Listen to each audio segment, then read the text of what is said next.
Hello and welcome to Tonalist Painting by M. Francis McCarthy. This is your painter in residence, M. Francis McCarthy, and the painting we are doing today is a 5x7 and it is called Dusk Meadow. I completed this study probably about a month and a half ago, and there's a much larger painting that we'll be getting into next week. Um, that is an 18 by 24, but this is the 5 by 7 study, and actually have painted this as a study before, and I also did this scene as an 8 by 10. So this is one of the ones I selected to work up into an 18 by 24, and it's not such a bad idea really. I have one that I'm doing now as an 18 by 24 that had it turned out to be a giant road in it, and I spent a lot of time picking at this road, and only to decide that it wasn't working at all, and I've replaced it with a waterfall, which is looking pretty okay, but needs to be toned down to match the rest of the painting. So I'll be probably getting into that tomorrow. Um, that's basically what I was doing in the studio last week was that, and also I've started on 5 by 7 studies for, I've more than started. I've gotten most of my first color done for all except one of my next series of 6 paintings that I'm going to be doing in September, and we're in the last week of August right now, and actually this is August 28th today, Sunday, August 28th down here in New Zealand. And I'm real happy with this. I have to say that the pass of paintings that I've worked on, just finished most of, except for that one, like I said, that had the waterfall.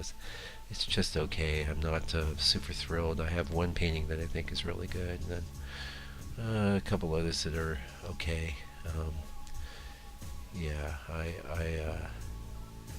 and the funny thing is when the painting's done, I can kind of flash back on what my intuition was saying from the beginning, and how I always hope for the best. And I've written about that. I think I wrote about that last week, intuition versus experience, and that's one of the things. But I try and remember that disappointment. I try and remember what it is I'm disappointed about, and a lot of it too is just a function of realizing when things are scaled up, what's going to work and what doesn't. I think you'll see that this painting works real well when it's scaled up to 1824, and of course it looks nice at this 5 by 7 size, and lots of things really look good and work well at the 5 by 7 size. The dono is scale up, and it's a function of a lot of things, interest being one. I have always the colors and stuff generally in my favor, but it's things like composition. Usually it's composition that's the problem if things are failing. It could be other things. I struggle sometimes with overdoing the dry brushing, or getting too textural, or the glazes get things too dark. That's another thing I'm kind of determined to do. Paintings are a little more bright and a little more direct and opaque in their structure. If I do glazing, I'm going to try and really paint up brighter before I do the glazing. Anyway, these are the day in day out struggles, but mostly I'd say I am just this last pass is it's okay. There's some things that are pretty okay. I felt it was far more successful with the last pass, but there's not always much to be gained by getting real comparative, because every time I set out to paint, I always do my best, and I'm always working to do my best at every stage of the operation, from setting the paintings up to my final finishing brush strokes and glazes and things like that. So it's not like that ever changes. What changes is my level of consciousness, my ability to focus, my ability to see problems and address them while I'm actually working with the painting. I do have one that I'm going to be doing. Actually, I'm really, really excited about this next pass that I'm going to be finishing in September, and I'm planning on going out of the country for a month at the end of September. So I need to have them all done before I go. And you know, um, going on vacation is a double-edged sword. I mean, it means I can't really work on my painting, but on the other hand, I will be collecting lots of awesome inspiration that will probably inform my paintings for years to come. So, pardon me, I have a little bit of a cold or allergy thing going here, so if I sniffle a little bit, apologize for that. Now, so in the studio, like I said, I'm working on these 5x7 studies, and I'm pretty stoked. I think I've got some with really nice colors, and I think they're going to make some nice big paintings, and I'll have some good work done to send me off. And it's not like this last pass I've done has been a total failure. In fact, most of them are pretty good. I'd have to say there's only one painting that's it's got problems, got issues. But speaking of, in this new pass, there's a painting I completed in my last pass. It just was an abject failure, 16 by 22, and it was this purple. It was called Purple Hills, and just didn't work. I was trying to do something I hadn't done before, and I threw everything I had at it. And but what I've done is I've sanded that down outside, of course, because there's some of this lead paint in there, and I don't want to breathe that stuff. But sanded it down, so it still has some variation in the surface quality, but I'm going to be putting a new painting right over the top of it, so it's going to disappear, and the only people that don't know it exists would be, I don't know, it would be, if they do an ultraviolet thing in the future, and then they'll discover this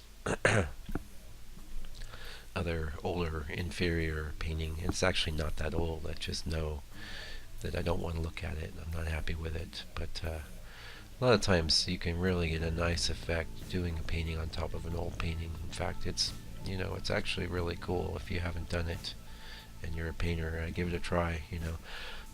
I do recommend, of course, sanding down ridges and things, or scraping them off if you can, so that you don't get a flow of basically composition from the previous painting where there's catch lights that aren't corresponding to the subject matter of the new painting. I know I mentioned this book I was reading. I think it's called Artists on Technique, 1800 to 1946 or something like that. I just finished reading it. Really good book. Some really awesome chapters on Innes and Sargent and Whistler, who are three of the greatest painters of the 19th century, no question about that. Pardon me. While reading that book, there was quite a lot of frank discussion about Impressionism, which it didn't get really that into. But I've written in the past in my blog about direct versus indirect painting, which is almost the same as Impressionism versus Tonalism. Whereas Impressionism is done outdoors in bright daylight, Tonalism's often done in the studio and is featuring moments that would be quite hard to paint outdoors, like twilight, which is, the light's changing very rapidly at that time of day. It's quite difficult to sit there and do a whole painting, And not only that, you're going to get spectacularly different light effects in the sky from one day to the next. You could do probably a small study, or like what someone like George Innes would do, would train his memory. And a lot of these old painters would do that in the pre-photographic era. Artists, I remember seeing in this movie about Turner that he would do that extensively. And I confess, being a modern human being, I'm not super great at recollecting specific scenes in great detail, but I do have a camera, and I do have an imagination, and I try and take advantage of the modern technology to access that imagination and to push my work into those tonalist areas that no impressionist could go, because like I said, how are you going to do an impressionist painting of a twilight scene? It's not going to happen. Um, anyway, I'm going to be writing in the blog posts about synthetic versus realistic painting, and as you'll see in the blog post, I'm a big fan of the word synthetic applied to painting. It doesn't mean plastic. It means, to my mind, it means created. It means featuring the imagination. Anyway, I can see we're getting close to the end here. Thanks for joining me today. If you'd like to see more of my work, go to landscapepainter.co.nz. And as I said, we'll be getting into the big version of this little study next week. So until then, take good care and stay out of trouble.